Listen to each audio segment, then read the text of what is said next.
Bismillahirrahmanirrahim. Assalamualaikum warahmatullahi wabarakatuh.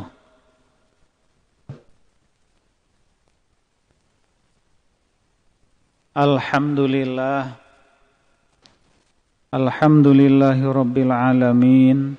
Wa bihi nasta'inu ala umuri dunya waddin.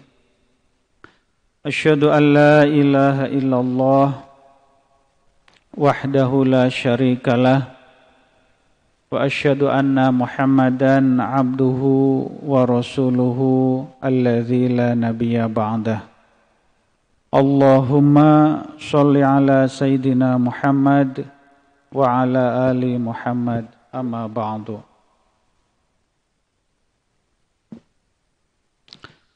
Hadirin wal hadirat, bapak-bapak, ibu-ibu yang dirahmati Allah. Kita bersyukur kepada Allah Subhanahu wa ta'ala pada pagi hari ini atas karunia yang Allah berikan, kita bisa menjalankan satu kewajiban kita untuk mendirikan sholat subuh. Alhamdulillah pagi hari ini kita laksanakan secara berjamaah. Semoga ibadah sholat subuh yang kita jalankan secara berjamaah di awal waktu dan kita laksanakan di masjid, mudah-mudahan diterima dan diridhoi oleh Allah Subhanahu wa ta'ala. Sholawat beserta salam semoga tetap terlimpah curah kepada Nabi Muhammad sallallahu alaihi wasallam, untuk keluarganya, para sahabatnya, para tabi'in dan tabi'i tabi'in, para alim ulama, para guru-guru kita, dan mudah-mudahan pula keselamatan dan kesejahteraan terus bersama dengan kita hingga akhir zaman. Amin ya rabbal alamin. Jamaah rahimakumullah, sudah lama enggak berpantun ini, ingin berpantun. Nanti dibalas sama Pak Kurnia ini. Ada kucing di bawah kolong kasur, ada di kamar bawah. Manusia tidak berhak sombong karena hak sombong adalah milik Allah.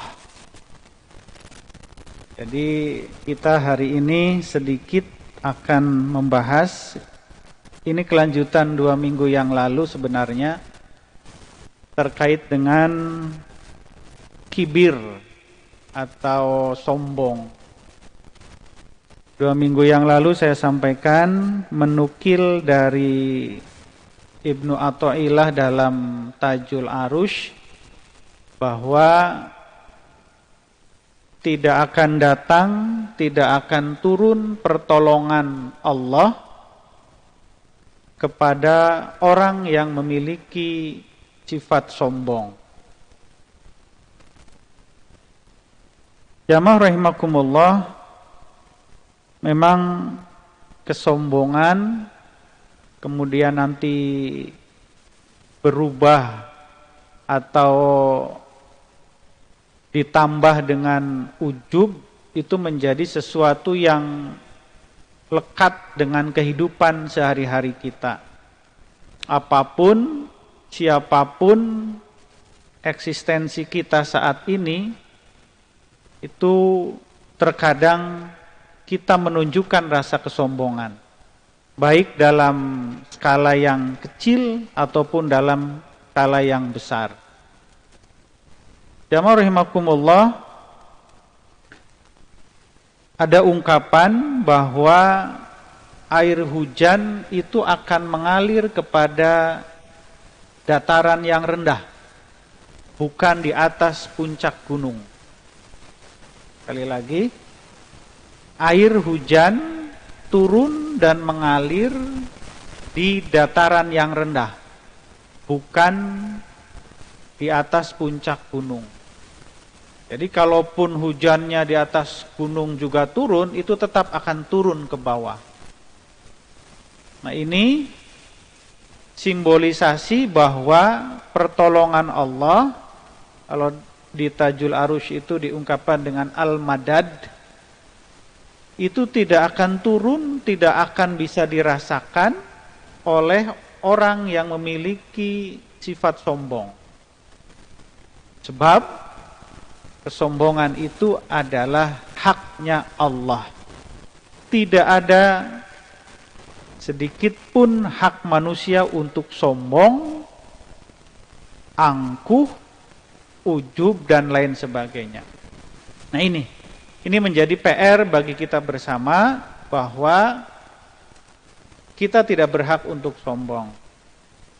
Dengan predikat apapun yang nempel pada diri kita, sebagai apapun kita, ya, apapun yang kita miliki, hartakah, jabatankah, ilmukah, atau mungkin fisik kita yang rupawan, maka tidak ada satupun dari semua itu yang bisa kita jadikan sebagai dasar kita merasa lebih dari orang lain. Jamaah rahimakumullah,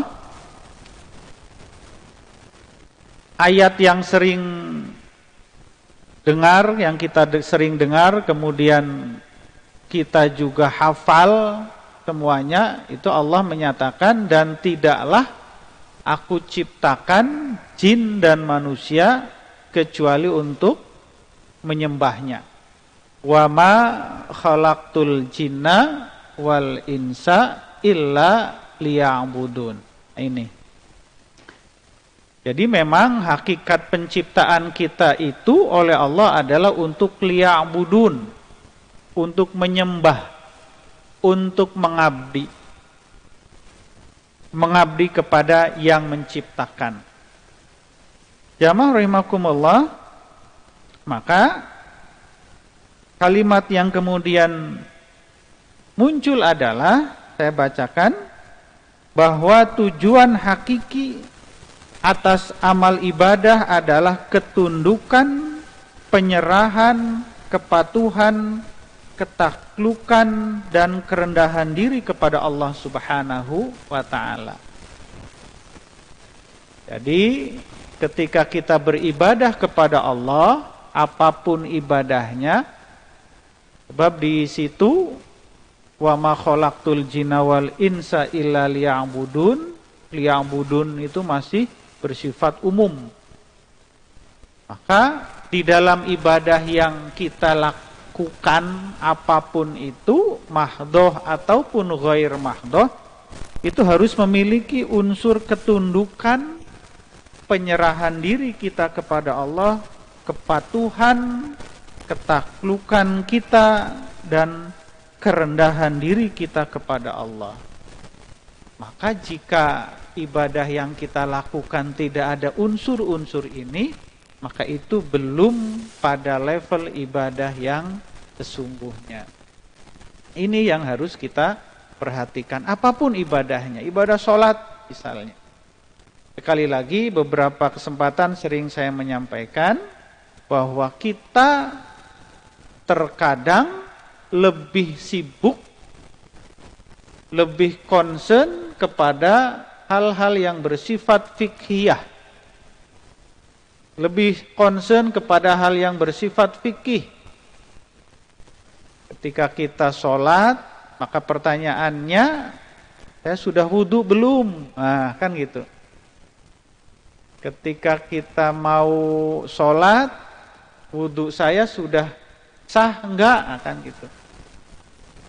Maka terkadang kita hanya berhenti di situ. Kita berhenti pada fikih. Kita tidak masuk kepada fase berikutnya. Yang ini adalah lebih hakiki. Yaitu terkait dengan kepatuhan, ketundukan, dan kerendahan diri kita di hadapan Allah Subhanahu wa ta'ala. Maka kemudian yang muncul apa?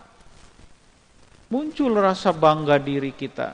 Alhamdulillah, saya sudah tahajud. Nah, kan gitu. Alhamdulillah, dulu mas saya nggak bisa ngaji, sekarang ngaji saya sudah bagus. Alhamdulillah yang menjadi awalnya. Tetapi hati-hati. Maka peringatan-peringatan yang disampaikan oleh Ibnu Athaillah itu sesungguhnya peringatan yang diberikan kepada kita yang selama ini sudah dalam tanda petik berpredikat menjadi orang yang taat kepada Allah Subhanahu wa ta'ala. Nah ini harus kita hati-hati. Jamaah rahimakumullah, kalimat berikutnya, sebuah kemaksiatan yang berbuah pada kerendahan diri dan kefakiran di hadapan Allah itu lebih baik daripada amal ibadah yang melahirkan bibit kebanggaan dan keangkuhan. Sekali lagi, saya ulangi.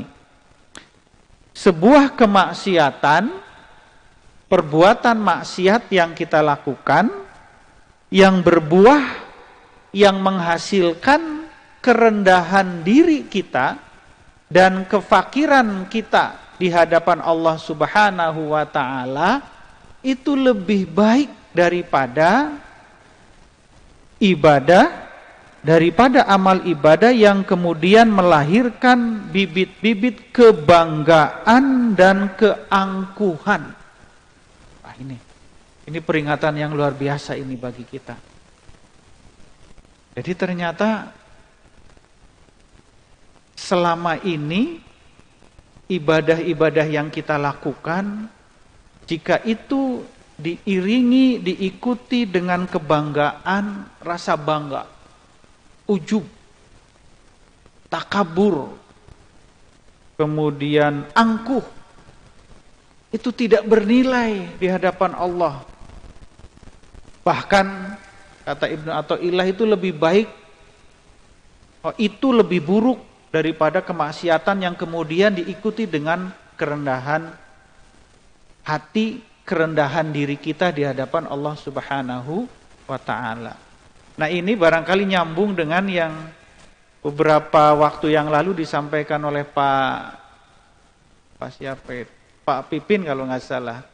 Sama dari Ibnu Athaillah ada ungkapan, zayyin nafsaka bil ma'siyat wala tuzayyin nafsaka bit ta'ah. Hiasilah dirimu itu dengan kemaksiatan dan jangan hiasi dirimu dengan ketaatan. Nah, ini artinya beberapa ulama yang mensyarah ini kemudian menganalogikan itu ibarat orang yang beramal itu ibarat orang dengan pakaiannya.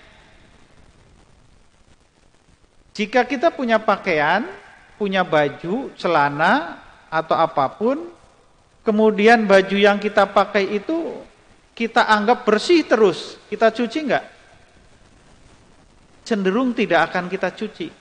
Udah bersih keneh, kan gitu. Apalagi bajunya putih, kita simpen, enggak kelihatan sedikit pun nodanya. Tetapi kemudian kita punya baju, kita punya pakaian, nampak oleh kita, wah ada kotoran nih, ada titik noda, apapun itu nodanya, maka cenderung kita segera cuci. Nah, itu makna dari zayyin nafsaka bil ma'siyah. Ketika kita tidak merasa bahwa dalam diri kita ini ada dosa, kita akan lalai, kita akan enggak kok, saya enggak punya dosa, ngapain harus bertaubat, kan gitu. Bahasa sederhananya seperti itu. Maka jamaah rahimakumullah, ini yang harus kita tanamkan. Sekali lagi, ini adalah aktivitas perilaku ruhani yang harus kita munculkan dalam diri kita. Ini orientasinya ke dalam, bukan keluar. Ini orientasinya adalah untuk diri kita sendiri, bukan untuk orang lain. Ini adalah media bagi kita untuk membaca diri kita, bukan untuk membaca orang lain. Ya, orang lain mah diri saya saja masih seperti ini, nah kan gitu. Saya aja masih zayyinu bil maksiat. Orang lain ya biarlah orang lain dulu. Kita benahi dulu diri kita. Kita benahi dulu diri kita dari berbagai macam perilaku-perilaku yang tidak baik. Sebab nanti orang sebagaimana teladan Rasulullah sallallahu alaihi wasallam itu akan melihat diri kita itu dari realita yang kita munculkan dalam kehidupan. Orang akan menganggap, lah ngomong apa Pak Wahid di depan mimbar ngasih nasihat, harus tidak sombong, harus baik, ini dari perilaku sehari-hari kok seperti itu. Orang gak akan, apain, udah skip aja, kan gitu. Pasti akan seperti itu. Tetapi kemudian kita tidak memunculkan banyak retorika, kita sedikit sederhana apa cukupnya untuk berkata, tetapi orang melihat dalam realita, dalam faktual kehidupannya menunjukkan sesuatu yang baik, maka orang akan bersimpati, orang akan cenderung meneladani. Nah ini, maka yang harus dibenahi sesungguhnya adalah dalam diri kita sendiri ini sesungguhnya. Betul bahwa kita itu harus menyampaikan sebagaimana yang Rasul perintahkan, balighu anni walau ayah. Bukan ini dulu yang dikedepankan, ini yang nomor sekian, tetapi benahi dulu diri kita. Mau ngomong, ngajak orang untuk ke masjid misalnya, kitanya masih malas untuk ke masjid kan gitu. Jangan jauh-jauh ke anak-anak kita aja. Ke anak-anak kita ini sering jadi contoh sederhana.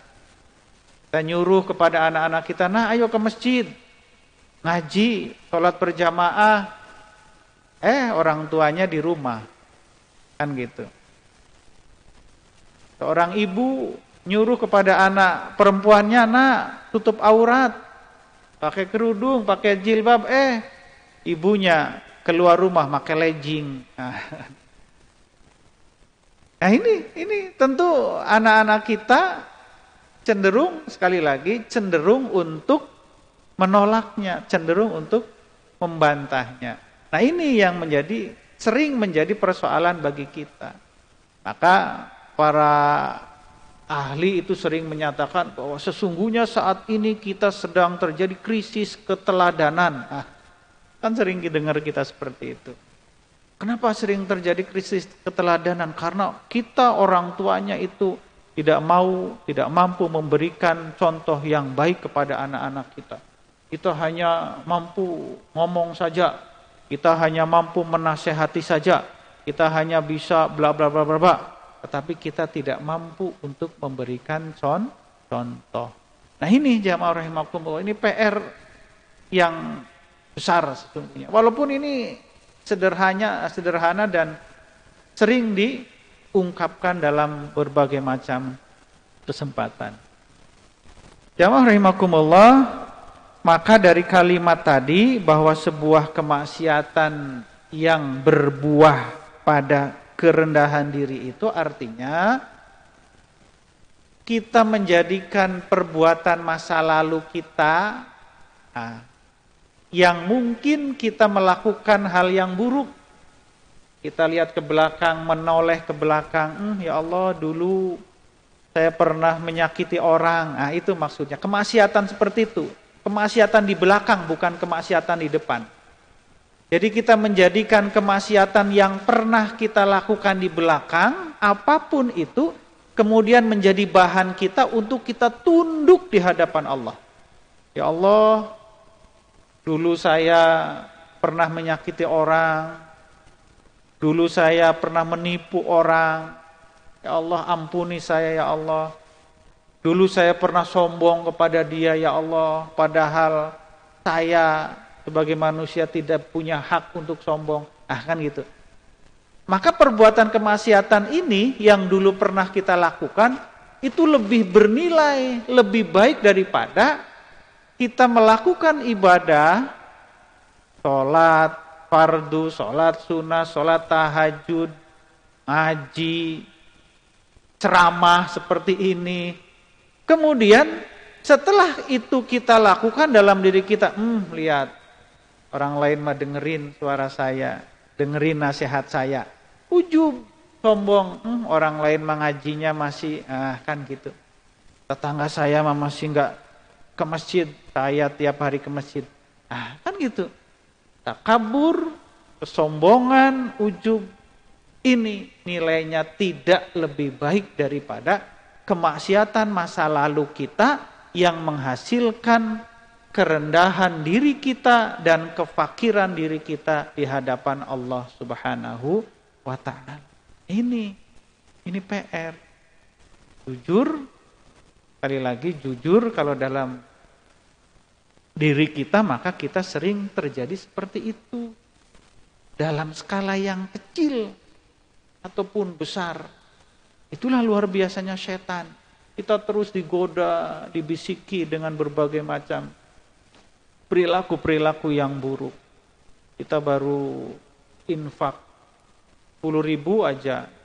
Isi kenceleng Jumatan kita biasanya 2.000. Kemudian suatu saat kita isi 10.000. Kita nggak ngomong ke orang, dan orang lain nggak ada yang tahu, tapi dalam diri kita, kita melirik ke teman sebelahnya, kelihatan cuma 5.000, saya nih 10.000, kan gitu. Ini kita ngaji tiap hari, tadarus Al-Quran, alhamdulillah mampu untuk tadarus one day one juz misalnya, satu hari minimal 1 juz. Nggak ngomong kita, tetapi kemudian dalam hati kita lihat kiri kanan, saya sudah ngaji one day one juz, teman saya tuh lihat masih belajar, kan gitu. Nggak muncul di lisan kita, tetapi hati kita. Nah ini hati-hati sekali, kita harus hati-hati. Jamaah rahimakumullah, ini beberapa kalimat bijak dari Ibnu Athaillah yang perlu kita resapi, perlu kita tafakuri, sehingga ke depan ketika kita menjalani kehidupan ini bisa menjadi lebih baik. Para ulama kemudian memberikan sebuah ungkapan lagi, man takabbara wa do'a Allah. Barang siapa yang takabur, maka Allah akan merendahkannya. Kemudian yang kedua, barang siapa yang tawadhu, maka Allah akan meninggikannya. Man tawaddu'a rafa Allah. Jadi yang pertama, man takabbara wa do'a Allah, man tawaddu'a rafa Allah. Barang siapa yang takabur, tinggi hati, sombong, ujub dan lain sebagainya, maka Allah akan merendahkan dia. Dan sebaliknya, barang siapa yang rendah diri kepada Allah, dia fakir di hadapan Allah, maka Allah akan meninggikan derajatnya.